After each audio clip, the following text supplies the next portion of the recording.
Hello everyone, welcome to electrical engineering skills. आज के session से हम लोग मोस्ट इंपॉर्टेंट सुपर एमसीक्यूज को डिस्कस करने वाले हैं। ये हमारा पार्ट 1 रहने वाला है for your upcoming examination GATE को 2021। आपको पता है recently Gujarat energy transmission corporation limited ने रिसेंटली जूनियर इंजीनियर की वैकेंसीज रिलीज कर दी है। इसको ध्यान में रखते हुए काफ़ी सारे स्टूडेंट्स के में रिक्वेस्ट आई है कि गेट को 2021 के पेपर के लिए एक एमसीक्यू सीरीज़ की शुरुआत करें। उसी को ध्यान में रखते हुए हम लोग आज के सेशन से कुछ इंपॉर्टेंट एमसीक्यूज को डिस्कस करने वाले विद देयर कॉन्सेप्ट। तो चलिए हम लोग आज के सेशन को शुरू करते हैं गाइज। मैं बताना चाहता हूँ अभी हमने रिसेंटली कुछ दिनों पहले हमारा ऑफिशियल एप्लीकेशन प्ले स्टोर पर लॉन्च कर दिया है। अगर आपने इसको डाउनलोड नहीं किया होगा तो प्लीज़ जाकर डाउनलोड करिएगा गाइस। ये हम लोग कुछ महीनों के बाद में आपको प्रोवाइड कराने वाले थे, लेकिन आपकी काफ़ी ज़्यादा एग्जामिनेशन अभी रिसेंट में होने वाली है कुछ ही महीनों में। ये मंथ या फिर नेक्स्ट मंथ आपकी काफ़ी सारे जो डिफरेंट एग्जामिनेशन है वो शेड्यूल है ऑलरेडी। उसको ध्यान में रखते हुए हमने जो अंडर डेवलपमेंट में हमारा एप्लीकेशन था उसको हमने रिलीज़ कर दिया है। उसके ऊपर हम लोग आपको फ्री PDF मॉक टेस्ट और बाकी जो वीडियो कोर्सेज है वो आपको धीरे धीरे वहाँ पर आपको अपलोड करा देंगे। इसको अगर आपको डाउनलोड करना होगा तो आपको जो हमारे डिस्क्रिप्शन बॉक्स में लिंक्स गिवन है, ठीक है, हमारे दोनों भी जो चैनल दैट मीन्स कोचिफाई और इलेक्ट्रिकल इंजीनियरिंग एमसीक्यूज के सेपरेट दोनों हमने एप्लीकेशंस ऑलरेडी हमने प्ले स्टोर पे अपलोड करा दिया। उसके लिए हमने एक जो इंट्रोडक्टरी सेशन है वो ऑलरेडी हमने पिछले महीने ही आपको अपलोड करके बता दिया था। उसके ऊपर सबसे पहले तो आपको मैं बता दूं आपके आने वाले एग्जामिनेशन यूपीपीसीएल जेईई के लिए जो हमने सुपर एमसीक्यू सीरीज शुरू की थी कैसे उसका हमने एक ई बुक बना लिया। दैट मीन्स जो हमने 19 सेशंस लिए थे कंप्लीटली उसके डिटेल एक्सप्लेनेशन के साथ में, दैट मीन्स एक्सप्लेनेशन विद जो भी मैंने यहाँ पे चार्ट्स वगैरह आपको पढ़ाए थे, एक ही ई बुक मैंने आपको लॉन्च करा दिया। इंट्रोडक्टरी ऑफर है उसकी 27 रुपीज़, काफ़ी नॉमिनल उसकी प्राइस है जो कि हमारे एप्लीकेशन डेवलपमेंट में लगी थी। ठीक है, तो ये ई बुक आपको डाउनलोड करना होगा, वहाँ पे परचेस करके आप जहाँ से डाउनलोड कर सकते हो और उसको ऑफलाइन मोड पर भी आप डाउनलोड कर सकते हो। दैट मीन्स आपको इंटरनेट की ज़रूरत नहीं रहेगी, आप उसको एक बार डाउनलोड कर लेते हो तो आपको वहाँ पे विदाउट इंटरनेट आप इसको देख सकते हो। और मैं आपको बता दूंगा इस साल जो स्टूडेंट्स गेट को के लिए प्रिपेयर कर रहे होंगे, अगर आपको मॉक टेस्ट चाहिए होगी, ठीक है, इस गेट को के लिए, तो प्लीज़ मुझे गाइस जो भी इंटरेस्टेड स्टूडेंट्स है जिनको लगता है कि मैं आपको स्पेशली एक मॉक टेस्ट प्रोवाइड कर रहा हूँ, हमारे ज़्यादा से ज़्यादा 10 से 15 इस तरीके की मॉक टेस्ट नहीं रहेगी। मैं आपको minimum number of mock test या फिर हम लोग कह सकते हैं टॉप 5 मॉक टेस्ट आपको प्रोवाइड करा दूंगा जिसमें इंपॉर्टेंट क्वेश्चंस एक्सप्लेनेशन के साथ में आपको प्रोवाइड करा दूंगा। अगर आप चाहते हो कि आपको गेटको की मॉक टेस्ट मिले तो आप हमें कमेंट बॉक्स में कमेंट करके आपका रिस्पांस बताइए, उसी को ध्यान में रखते हुए मैं आपको मॉक टेस्ट आपको प्रोवाइड करा दूंगा। अगर आप चाहते हो तो ये भी हम लोग एप्लीकेशन पे अपलोड करा देंगे और उसके रिलेटेड बाकी भी स्टडी मटेरियल चाहिए होगे तो मैं आपको एप्लीकेशन पे धीरे धीरे आपको अपलोड करा दूंगा। सबसे पहले तो हमें प्रीवियस सेशन का आंसर देखना होगा जो हमने PGCL 2021 के लिए जो हमने मॉडल क्वेश्चन पेपर सीरीज शुरू की थी। वेरी फर्स्ट सेशन हमारा हो चुका था जो हमने स्पेशली डिप्लोमा स्टूडेंट्स के लिए लॉन्च की थी। उसमें मैंने आपको एक क्वेश्चन पूछा था, sheets are provided in a cable for, तो इसका करेक्ट आंसर है to prevent moisture from entering to cable. Sheets हम लोग इसलिए प्रोवाइड करते हैं कि हम लोग जो मॉइस्चर रहते हैं बाहर का वो हमारे केबल के अंदर ना घुस सके, ना एंटर हो सके। ठीक है, तो हमारा करेक्ट आंसर क्या आ जाएगा, ऑप्शन सी। और इस क्वेश्चन का करेक्ट आंसर दिया है हमें उन टॉप 10 स्टूडेंट्स के नाम है गौरव मौर्य, दर्शन Pandya, Jadeja Siddharaj Singh गजुबा, Nitin Gautam, SP Pandey, Mahi लक्ष्कर, Rajveer Gurjar, EA शीलू Kumari, Shyam Sundar Rana, Shikha Sharma. So shout out you guys, you the top 10 student जिन्होंने इस क्वेश्चन का करेक्ट आंसर हमें सबसे पहले कमेंट बॉक्स में कमेंट किया है। और अगर आप भी चाहते हो कि आपका नाम मैं मेरा नेक्स्ट सेशन में लूँ तो सेशन को एंड तक देखना होगा। सेशन के एंड में जो भी मैंने आपको क्वेश्चन पूछा है उसका करेक्ट आंसर आपको हमें कमेंट बॉक्स में कमेंट करना होगा। ठीक है, और आपको बता दूं अगर आपको सिलेबस जानना होगा इसका PDF में हमारा टेलीग्राम चैनल पे अपलोड करा दिया है। और आपको previous year question paper that means 10 जून 2017 को जो रिसेंट पेपर हुआ था इसके कंप्लीट जो क्वेश्चन है अराउंड 80 क्वेश्चन है आई गेस, उसके दोनों भी पार्ट में मैंने ऑलरेडी अपलोड करा दिया। इसको जाके देखिएगा, यहाँ पे आई बटन पर आपको लिंक प्रोवाइड करा देता हूँ या फिर डिस्क्रिप्शन बॉक्स में इसकी सेपरेट लिंक्स प्रोवाइड करा दूंगा, वहाँ से जाके दोनों भी सेशन देख सकते हैं गाइस। तो हम लोग आज के सेशन को शुरू करते हैं और देखते हैं हमारा सबसे पहला क्वेश्चन। और हाँ, एक चीज़ और मैं बता दूँ कि ये हमारी जो सीरीज़ है आपकी जो भी सेशंस अगर आप अगर UPPCL जेईई एस्पिरेंट्स या फिर बाकी एस्पिरेंट्स इसको देख रहे होगे तो आपको बता दूँ PGCL, UPPCL और बाकी जो भी मैंने हमारी कंटिन्यूड सीरीज़ है आपकी सारे सेशंस कंटिन्यू रहेंगे, उसकी आप चिंता मत करिएगा। गेट को हो गया, PGCL हो गया और आपने जितने भी सेशंस पे हमें कमेंट किए थे वो सारे आपके कंटिन्यू रहेंगे, उसकी आप चिंता मत करिएगा गाइस। सबसे पहला क्वेश्चन क्या है हमारा, इंसुलेशन रेजिस्टेंस है हमारे केबल का जिसका लेंथ है 10 किलोमीटर का। एक केबल है हमारे पास में जिसका लेंथ है 10 किलोमीटर्स का, ठीक है, वो है 1 मेगा ओम्स। तो हमारा लेंथ है 100 किलोमीटर्स का सेम केबल के लिए, तो इंसुलेशन रेजिस्टेंस कितना हो जाएगा हमें पूछा गया है। ठीक है, देखिए आपको देखने में काफ़ी बेसिक सा क्वेश्चन लग रहा होगा, बट काफ़ी सारे स्टूडेंट्स यहाँ पे क्या करते हैं, R is equal to rho L by A formula लगा के इसका आंसर निकाल लेते हैं। ठीक है, दैट मीन्स 1 इंटू आप क्या कर लेते हो 10 कर देते हैं, आपको 10 मेगा ओम यहाँ पे इसका आंसर मार्क करके जाते हैं, बट ये गलत हो जाता है। ध्यान में रखिएगा, इंसुलेशन रेजिस्टेंस जो रहता है, ठीक है, वो केबल का वो इन्वर्सली प्रोपोर्शनल रहता है हमारे length of the cable 1/L। ठीक है, तो मान लो जो आर इंसुलेशन है हमारा वो डायरेक्टली इन्वर्सली प्रोपोर्शनल है 1/L लेंथ से। ठीक है, तो हमारा रेशियो क्या बन जाएगा R1/R2। दैट मीन्स हमारा एक रेजिस्टेंस जो हमने केबल लिया था वो 10 किलोमीटर का, इसका मान लो हम लोग R1 कंसिडर कर लेते हैं। ठीक है, और R2 जो है हमारे 100 किलोमीटर के लेंथ वाला जो केबल है उसका रेजिस्टेंस रहेगा R2। ठीक है, R1/R2 will be equals to L2/L1। यहाँ पे ध्यान रखिएगा गलती हो सकती है। ओके, L2/L1, तो इस केस में R1 का वैल्यू कितना है हमारे पास 1 मेगा ओम। ठीक है, 1 इंटू 10⁶ से मल्टीप्लाई करेंगे इसको ओम्स में कन्वर्ट करने के लिए। R2 यहाँ पे डिनोमीटर में आ जाएगा। L2 का वैल्यू कितना है हमारे पास में, length 2 which is 100 kilometres and length 1 is what 10 kilometres. ये लेंथ 1 का है हमारा 10, यहाँ से आ जाएगा 10। और इसको अब अगर आप 1 इंटू 10⁶ को 10 से डिवाइड करते तो हमारे पास में क्या आ जाएगा 0.1 मेगा ओम। ठीक है, ऑप्शन सी इस क्वेश्चन का करेक्ट आंसर आ जाएगा। ठीक है, ध्यान में रखिएगा आपको ये फॉर्मूला नहीं लगाना, R is equal to rho L by A. ठीक है, ये गलत हो जाएगा यहाँ पे। ठीक है, नेक्स्ट क्वेश्चन है हमारा question number 2। Reactance relay is normally preferred for protection against. आपको पता होगा गेटको के सिलेबस में मैंने आपको बताया था नियरली 60 to 65% जो सिलेबस है आपका पावर सिस्टम्स का है, तो हम लोग पावर सिस्टम को ज़्यादा फोकस करते हुए आपको क्वेश्चंस में प्रोवाइड कर दूंगा। जो बाकी के भी हैं वो भी हम लोग आने वाले अपकमिंग सेशंस में कंटिन्यू करेंगे। ठीक है, the reactance relay is normally preferred for protection against. Reactance relay हम लोग अर्थ फॉल्ट के प्रोटेक्शन के लिए जनरली यूज़ करते हैं गाइस। ठीक है, ध्यान में रखिएगा। रिएक्टेंस रिले को हम लोग क्या कहते हैं, इसको हम लोग कहते हैं over current relay with directional resistance. Over current relay with directional resistance. ठीक है, ध्यान में रखने का ऑप्शन ए इस क्वेश्चन का करेक्ट आंसर आ जाएगा। नेक्स्ट क्वेश्चन है हमारा question number 3। If the fault current is 2000 ampere, relay setting है हमारी 50% की और करंट ट्रांसफार्मर का रेशियो है हमारा 400/5 का, तो हमें पूछा गया प्लग सेटिंग मल्टीप्लायर हमारा क्या होगा। ये एग्जामिनेशन में हमें इस तरीके का क्वेश्चन डेफिनेटली पूछा था और ये मैंने आपको यहाँ पे कवर करा है। तो PSM का फॉर्मूला क्या होता है, PSM विल बी व्हाट। ठीक है, फॉल्ट करंट अपॉन ये क्या हो गया हमारा करंट की सेटिंग है मल्टीप्लाइड बाय CT का सेकेंडरी करंट कितना होगा, इसको हमें मल्टीप्लाई करना पड़ेगा CT के रेशियो से। ठीक है, हमारा फॉल्ट करंट कितना है हमारा 2000 है। ठीक है, इस केस में हमारे पास में जो करंट सेटिंग आएगी वो हमारे 50% है, तो हम लोग इसको 100 से डिवाइड करेंगे तो हमारा 0.5 उसका करेक्ट आंसर आ जाएगा। ठीक है, ओके, तो हम लोग यहाँ पे क्या लिखेंगे current setting 0.5 multiplied by CT का नेक्स्ट इसमें देखिए CT का सेकेंडरी करंट कितना है, CT सेकेंडरी करंट तो मैं मेंशन करता। ठीक है, वो है हमारा 5 एम्पियर्स का। ठीक है, 5 इंटू CT का रेशियो कितना है हमारा 400 डिवाइडेड बाई 5, 5 से 5 कैंसिल आउट हो जाएगा। ठीक है, 1 × 5 डिवाइडेड बाय 0.5, तो हमारा इसका करेक्ट आंसर आ जाएगा 10। तो हमारा प्लग सेटिंग मल्टीप्लायर जो रहेगा उसका वैल्यू रहेगा 10। ऑप्शन सी इस क्वेश्चन का करेक्ट आंसर आ जाएगा। Next question is question number 4। इस तरीके के जो जनरेटिंग स्टेशन के इकोनॉमिक्स के रिलेटेड क्वेश्चंस आपको पूछे जा सकते हैं। An industrial consumer has a daily load pattern of 2000 kilowatt 0.8 lakh for 12 hours and 1000 kilowatt unity power factor for 12 hours. The load factor is what. यहाँ पे हमें क्या पूछा गया है कि एक इंडस्ट्रियल हमारे पास में कंज्यूमर है जिनका डेली लोड पैटर्न क्या है कि वो 2000 किलोवाट कंज्यूम करते हैं 0.8 लैगिंग पावर फैक्टर पे कितने घंटे के लिए 12 आवर्स के लिए, और 1000 kilowatt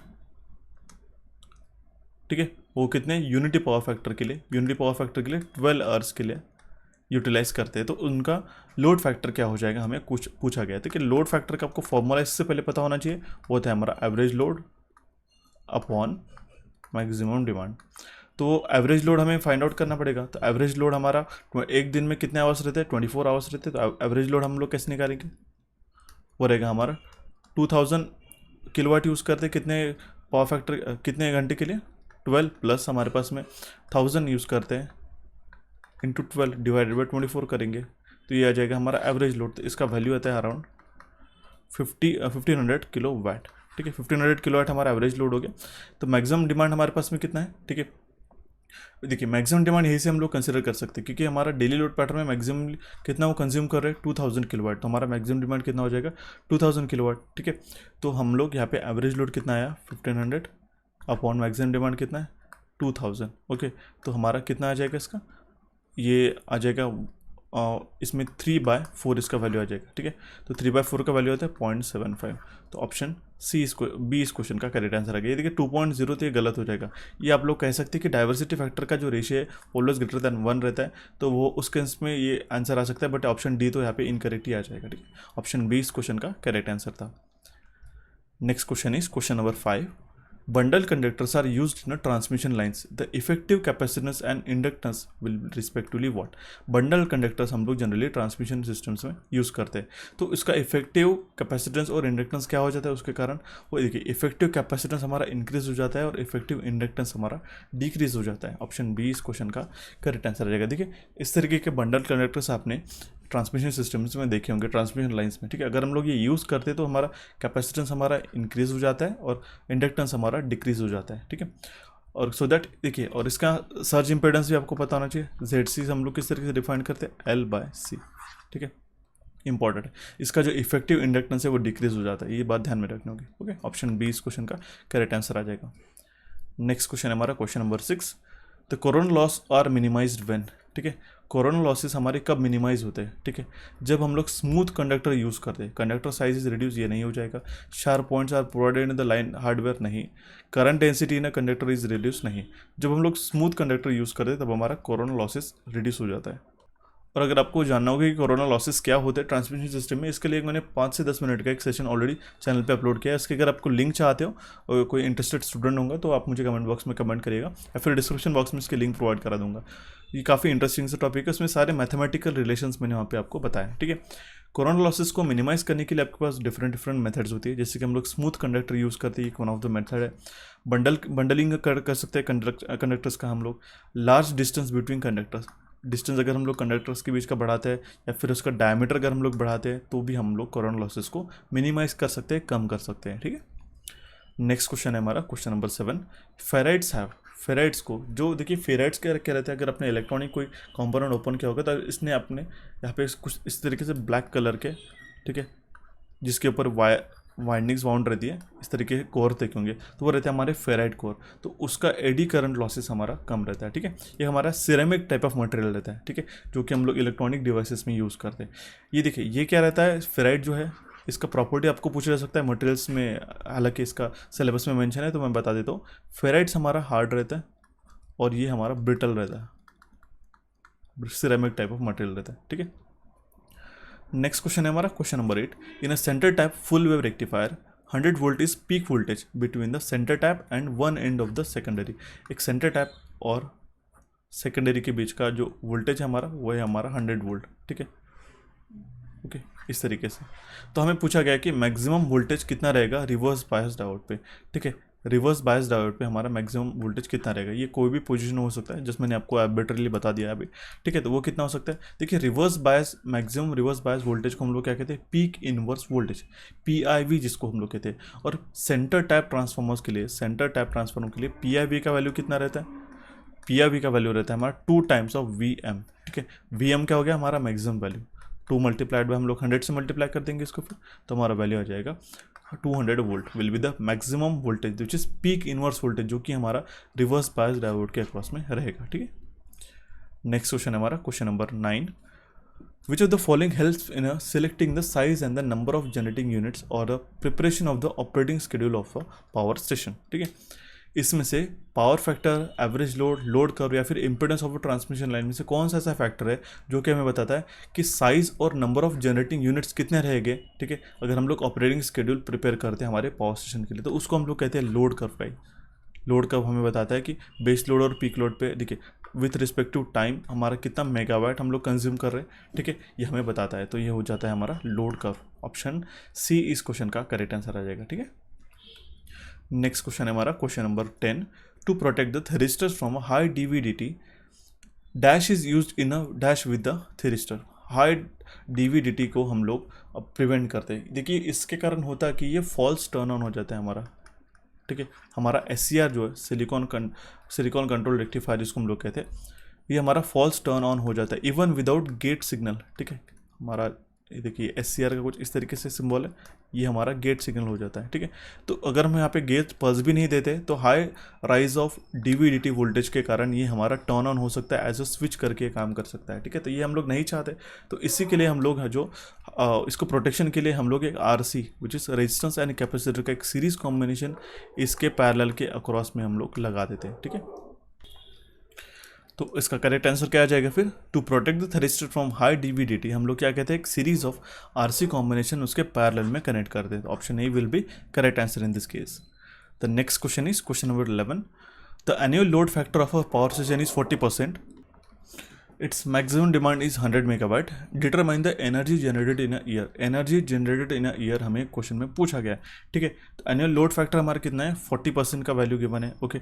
energy generated in a year हम लोग कैसे निकाल सकते हैं गाइस, हम अगर हमें लोड फैक्टर का फॉर्मूला पता है तो ठीक है, load factor will be what, average load into T, जिसको हम लोग कह सकते हैं unit generated in a T hours,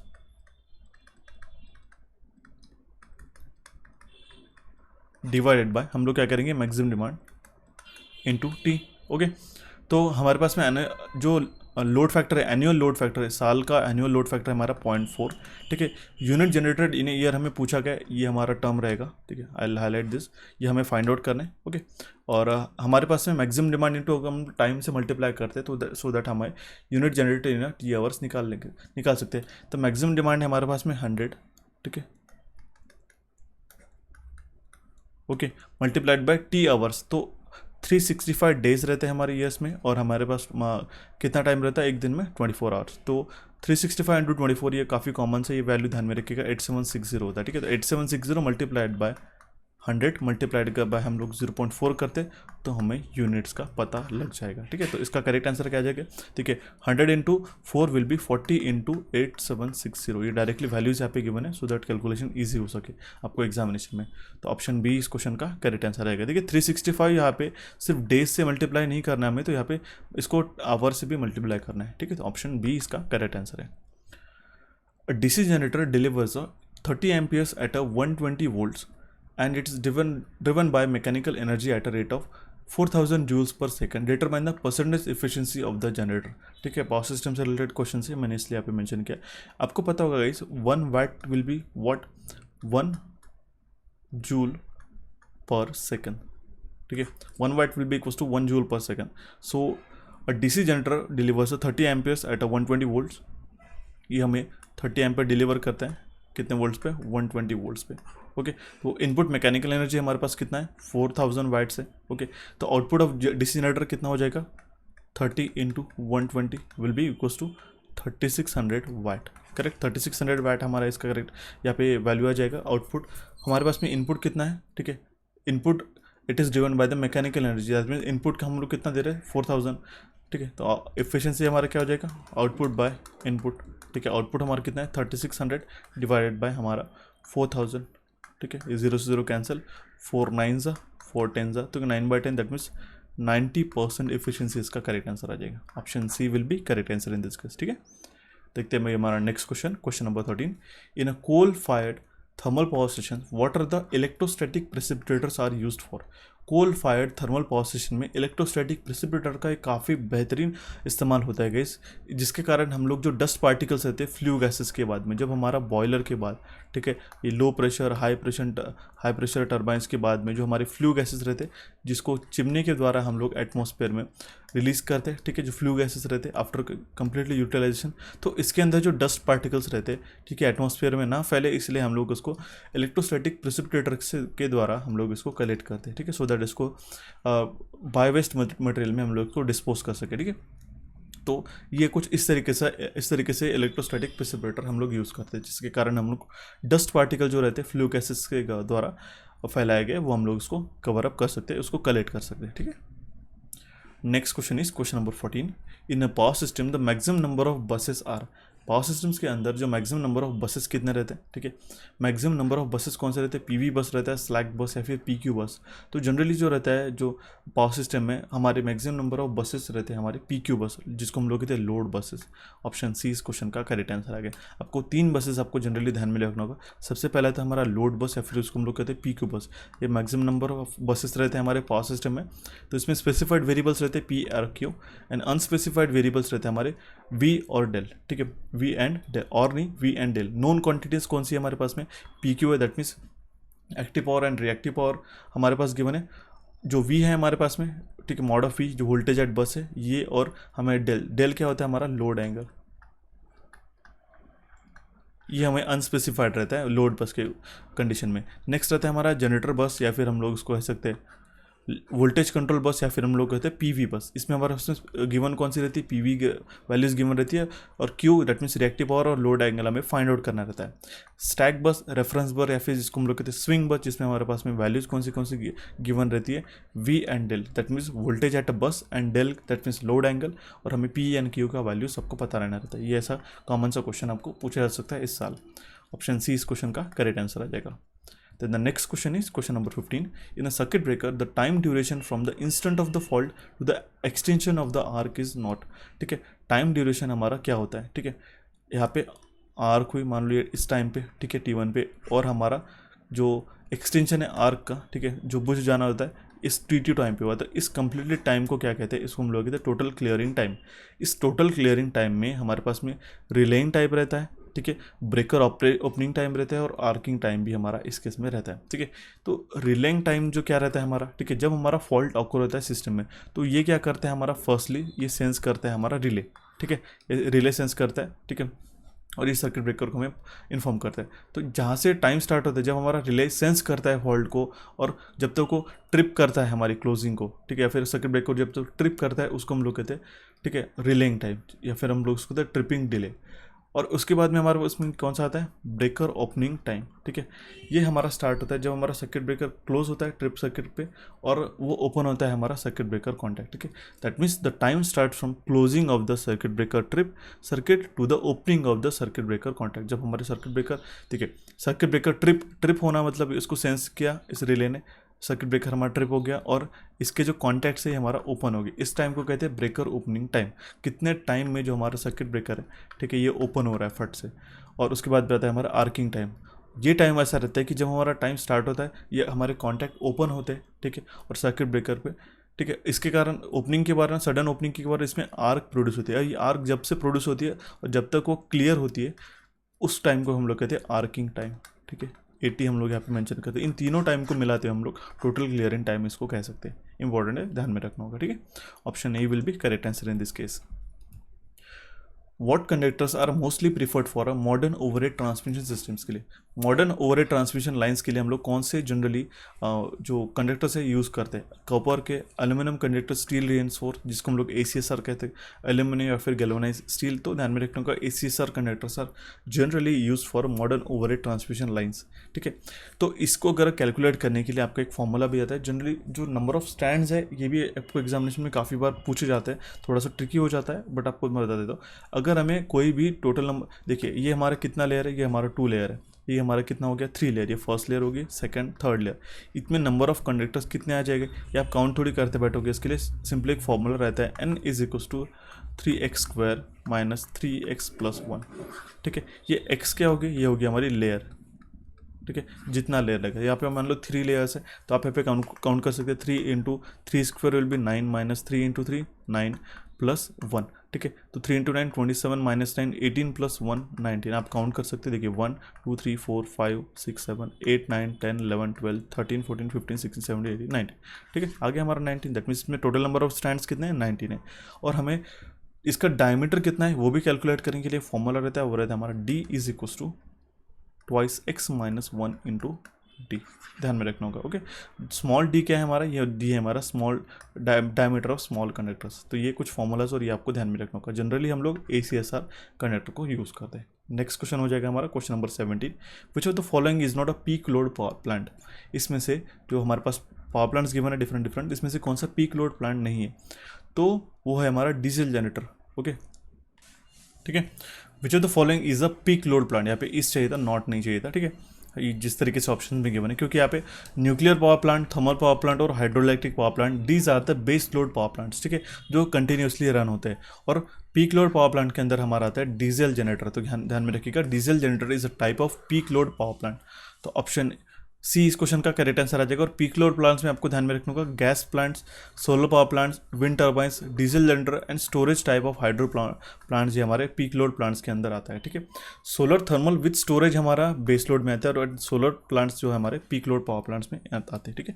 load कर के द्वारा आप लोग समझ सकते हैं, ठीक है। ये रहता है हमारा कुछ यहाँ पे बेस लोड रहता है, और ये पीक लोड के लिए जो हम लोग एक्चुएट करते हैं, टर्न ऑन करते हैं हमारे पावर प्लांट्स को, तो उसमें से रहते हैं gas plant, solar, wind turbine, diesel generator, ये हमारे type off peak load plants आते हैं। तो दोनों भी चार्ट आपको ध्यान में रखने होगा, ठीक है।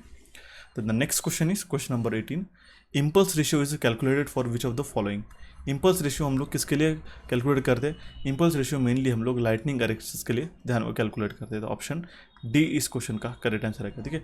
और इम्पल्स पीक वोल्टेज जो है हम लोग डिफाइन करते हैं इम्पल्स फ्रीक्वेंसी के ऊपर, ठीक है। ये आपको ध्यान में रखना होगा, okay.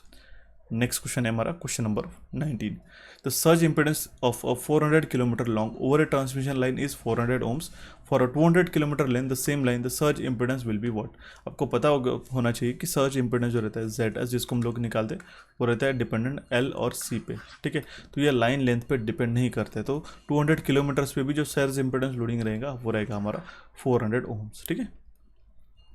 Question number 20, equal area criteria gives the information regarding, ठीक है। इक्वल एरिया क्राइटेरिया हमें बताता है एब्सोल्यूट स्टेबिलिटी के बारे में।